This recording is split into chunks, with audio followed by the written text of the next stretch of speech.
Well, the more frequent TV images of workers leaving their work sites for the last time are beginning to show up in the numbers. The latest measure of Australia's manufacturing industry is down sharply as the sector falls victim to weak demand, rising costs and a high dollar. Businesses are at least hoping for some good news from offshore ahead of this week's European and central bank meetings. Here's finance correspondent Philip Lasker. Richard Davies is one of the lucky ones. His assessment of demand for his car, fan and pump products would be the envy of many manufacturers. Not too bad in the local market, a little bit better overseas. So we're about 1/3 exports at the moment, and we're pushing to get that out to about 50% over the next 18 months, 2 years. Thanks to the promising opportunities in China and India, and no thanks to conditions at home.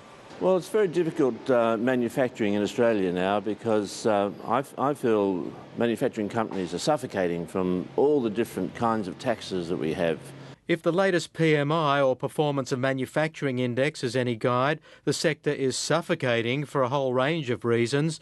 The PMI was down nearly 7 points to a 3-year low in July, below 50 and falling, which means the sector is shrinking at a faster pace. The manufacturing sector is under continuing longer-term stress from factors like the high Australian dollar, increased import competition, increasing energy prices, and all of these are playing a role in making life very difficult. Outside of mining, health and education, jobs are hard to come by.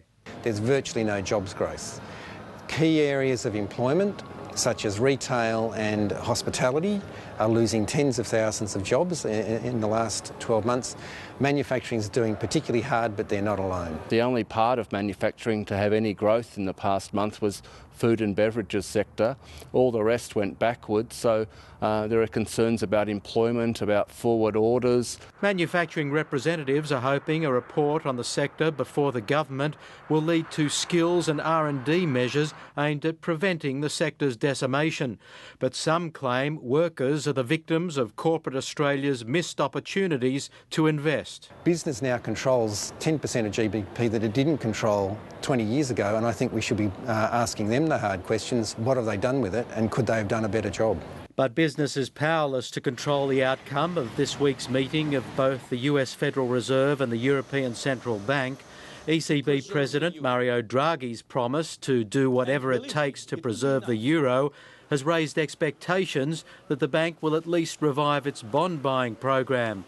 And some Germans are already worried. It is nothing other than printing more money, and this will lead to higher inflation rates in the foreseeable future. It is questionable whether or not the ECB would then be able to remove this extra money from the markets. But given the raised expectations, doing less may be even worse.